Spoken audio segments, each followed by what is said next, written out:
नमस्कार दोस्तों, आप देख रहे हैं हमारा YouTube चैनल देवलोग। तो कैसे हैं आप?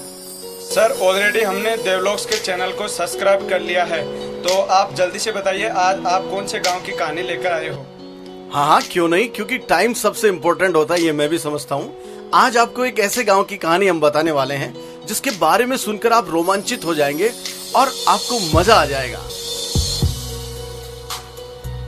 तो हम शुरू करते हैं एक ऐसे गांव की कहानी जहां पे हर एक चीज इंटरेस्टिंग है, बड़ी ही रोचक है। इस गांव के वोटर्स की अगर बात करें तो 6500 से ज्यादा यहाँ के वोटर्स हैं और उसमें से 1000 से ज्यादा लोग गवर्नमेंट सर्विस में हैं, यानी सरकारी जॉब में हैं। 600 से ज्यादा लोग सैनिक हैं, या तो पूर्व सैनिक हैं या वर्तमान सैनिक हैं। रोचक बात यह है कि अधिकतर घर में आप कहीं भी जाएंगे, इस गांव के किसी भी घर में जाके देखेंगे तो सेना की वर्दी टंगी हुई मिलेगी। है ना बड़ी गर्व की बात।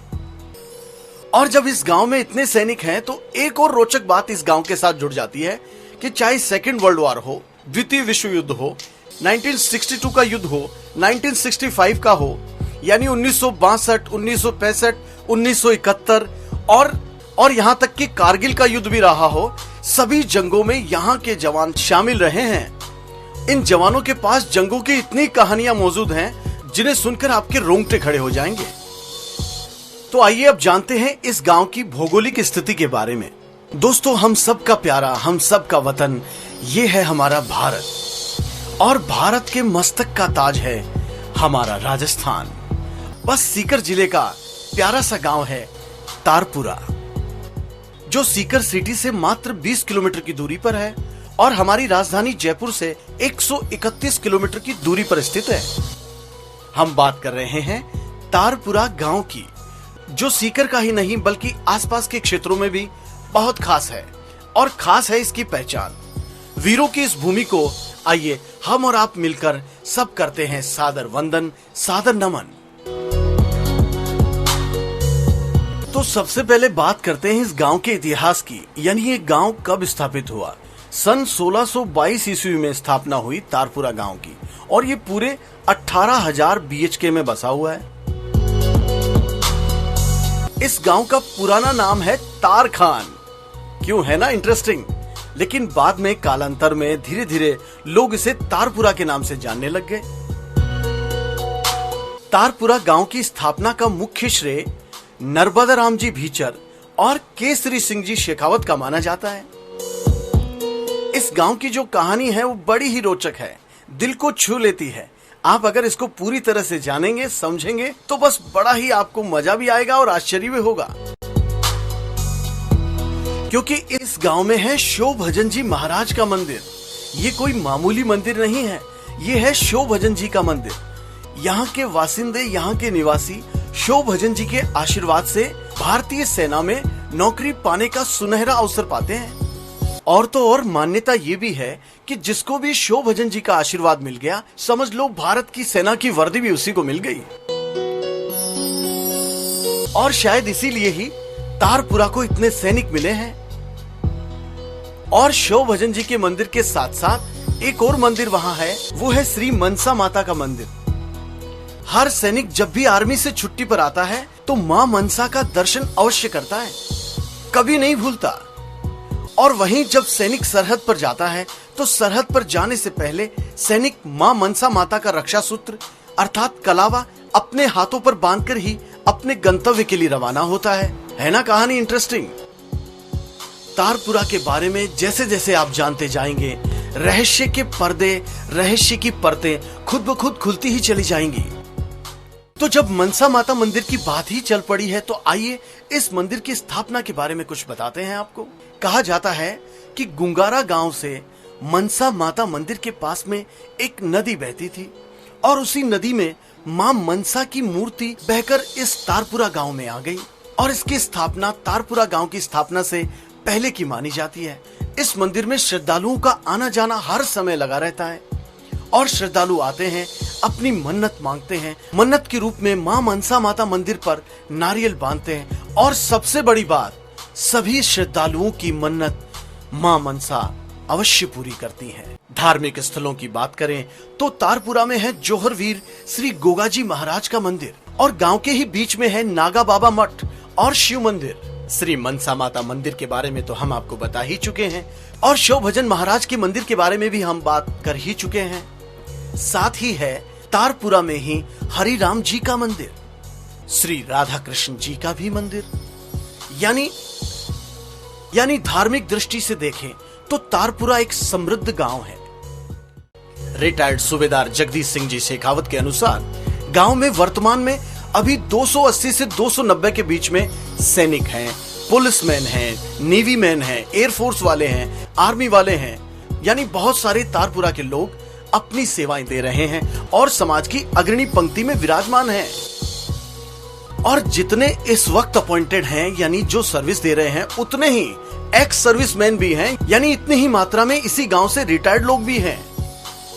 तारपुरा गांव से हर क्षेत्र में RAS, DIG, CRPF, CISF, doctors, BSF, SSB, teachers, MBBS doctors, Indian embassy यानी हर सरकारी नौकरी में हर क्षेत्र में अपनी सेवाएं दे रहे हैं तारपुरा गांव के लोग। और ये पहचान दिलाने का श्रेय जाता है गांव के ही श्री दीप सिंह जी शेखावत को, क्योंकि वे रोजाना गांव के ही राजकीय उच्च माध्यमिक विद्यालय के लगभग 25 एकड़ में बने खेल ग्राउंड में युवाओं को खेल कूद की प्रैक्टिस करवाते हैं, तैयारी करवाते हैं और साथ साथ आर्मी और विभिन्न सर्विसेज के लिए फिजिकल की ट्रेनिंग देते हैं। और तारपुरा ही नहीं, इस ग्राउंड से तारपुरा के गांव के आसपास के लोग, बहुत सारे विद्यार्थी, बहुत सारे छात्र छात्राएं भी आज भी इस ग्राउंड में प्रैक्टिस करने, अपना पसीना बहाने आते हैं और अपने लक्ष्य को प्राप्त करते हैं। राजकीय उच्च माध्यमिक विद्यालय के साथ साथ 2 और विद्यालय भी तारपुरा में स्थित हैं, जिनका भी अहम योगदान है तारपुरा के बच्चों को आगे बढ़ने के लिए प्रेरित करने का। जैसे आर्य शिक्षा निकेतन। आर्य शिक्षा निकेतन इस शिक्षण संस्थान का निर्माण 1992 में हुआ।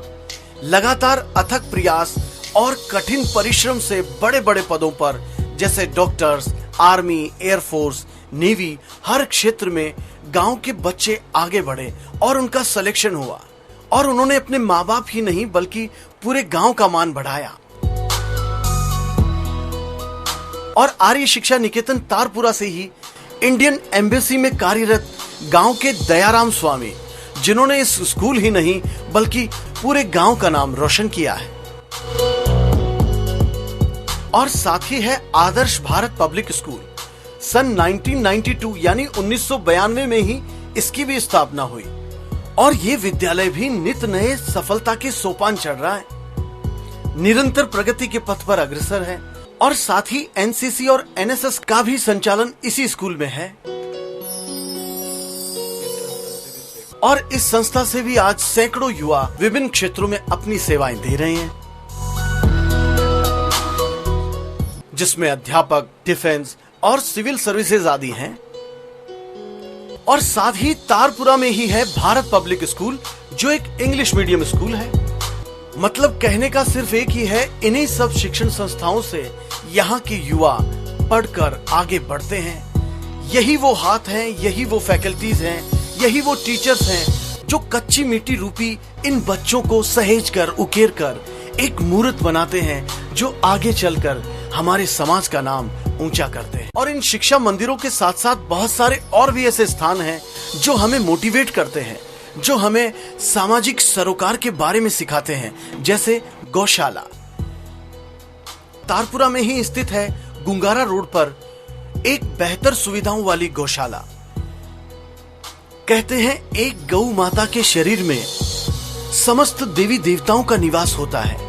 अगर हम गौ की सेवा कर लेते हैं तो समझिए हमने समस्त देवताओं को ही प्रसन्न किया।